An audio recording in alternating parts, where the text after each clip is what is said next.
Pernah kebayang nggak sih, pas kita dengar ada proyek pemerintah yang biayanya bengkak, itu tuh sebenarnya cuma salah hitung biasa, atau emang ada yang main kotor? Nah, di Indonesia, jawaban buat pertanyaan itu tuh rumit banget. Jawaban ini bisa nentuin nasib seorang pejabat loh. Yuk, kita coba bedah bareng-bareng dilema ini. Nah, ini dia nih pertanyaan kuncinya. Dan ini bukan cuma soal teori hukum di buku ya. Bayangin deh, kalau garis batasnya nggak jelas, pejabat yang niatnya baik bisa jadi takut banget buat bikin terobosan. Takut salah langkah, takut dipenjara. Tapi di sisi lain, kalau terlalu longgar, bisa jadi celah buat korupsi. Ini jadi area perdebatan yang super pelik. Oke, kita mulai dari pertanyaan paling dasarnya dulu. Ini salah administrasi biasa atau ini sebuah kejahatan?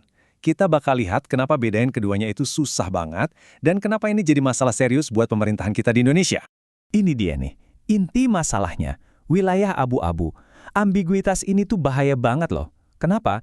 Karena ini bisa bikin pejabat yang beneran mau kerja jadi ragu-ragu, takut kalau kebijakannya nanti malah dianggap kriminal. Akibatnya mereka jadi nggak berani inovasi.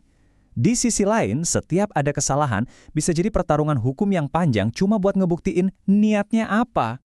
Jadi sebenarnya dari mana sih semua kebingungan ini datang?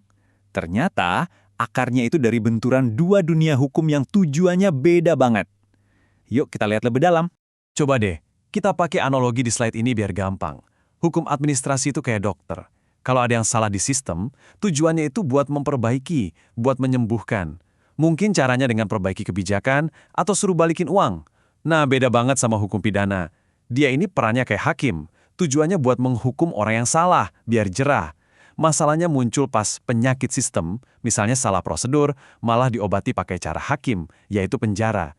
Benturan antara memperbaiki dan menghukum inilah sumber masalahnya. Dan ini dia nih, medan perangnya. Istilah penyalahgunaan wewenang. Kata ini sering banget kita dengar kan? Nah, disinilah dua dunia hukum tadi bertemu dan seringnya bertabrakan. Buat si dokter, penyalahgunaan wewenang itu mungkin artinya ada prosedur yang salah yang perlu diperbaiki. Tapi buat si hakim, wah, ini bisa berarti ada niat jahat yang harus dihukum. Satu istilah, dua tafsir. Pusing kan?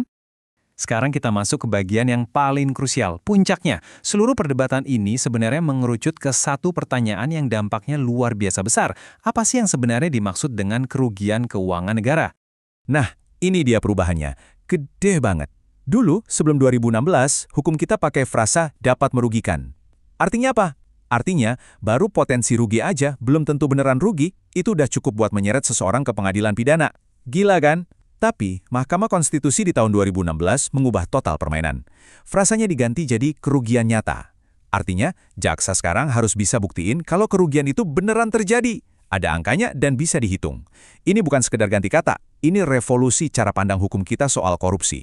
Dan kenapa MK melakukan itu? Tujuannya, seperti yang bisa kita lihat, adalah buat ngasih kepastian hukum, biar jelas. Dengan mewajibkan adanya kerugian nyata, MK mau melindungi pejabat-pejabat yang mungkin kebijakannya berisiko, tapi niatnya baik.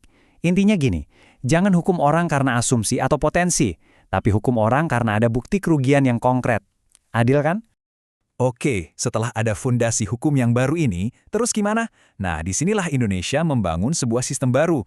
Sistem yang dirancang khusus untuk misahin mana yang cuma kesalahan administrasi dan mana yang emang beneran kejahatan. Yuk kita lihat cara kerjanya. Solusinya datang dari UU Administrasi Pemerintahan. Undang-undang ini cerdas banget. Dia menciptakan sebuah mekanisme yang bisa kita sebut filter atau saringan.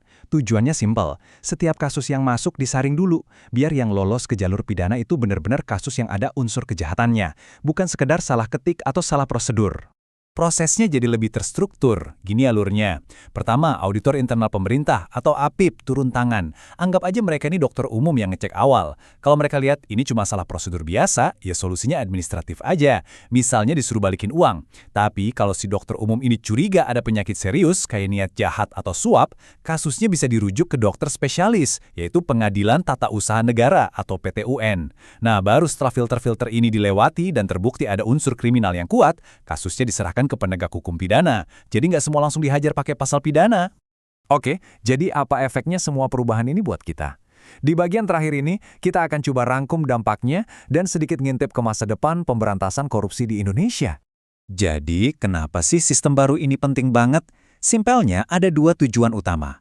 Pertama, ini ngasih perlindungan buat pejabat yang niatnya baik, biar mereka nggak takut-takut lagi buat ambil keputusan penting. Kedua, ini bikin perang lawan korupsi jadi lebih efektif. Sumber daya penegak hukum kita jadi bisa fokus ngejar koruptor kakap, bukan ngurusin orang yang cuma salah administrasi. Pada akhirnya, ini soal menciptakan birokrasi yang lebih berani, sekaligus peradilan yang lebih adil. Dan penting buat kita ingat, semua ini tuh nggak terjadi dalam semalam. Kalau kita lihat lini masanya, ini adalah sebuah evolusi hukum yang makan waktu puluhan tahun. Mulai dari UU dasarnya di tahun 99, terus ada filter di 2014, sampai putusan MK yang krusial di 2016. Dan perjalanan ini, ya, masih terus berlanjut. Pada akhirnya, kita semua kembali ke pertanyaan besar ini. Gimana caranya Indonesia bisa nemuin titik seimbang yang pas? Di satu sisi, kita butuh pemerintahan yang efektif, yang pejabatnya berani ambil risiko demi kemajuan. Tapi di sisi lain, kita juga harus terus perang habis-habisan melawan korupsi, secara adil dan tanpa kompromi. Nah, menemukan jawaban yang tepat untuk pertanyaan ini adalah tantangan yang bakal terus membentuk masa depan Indonesia.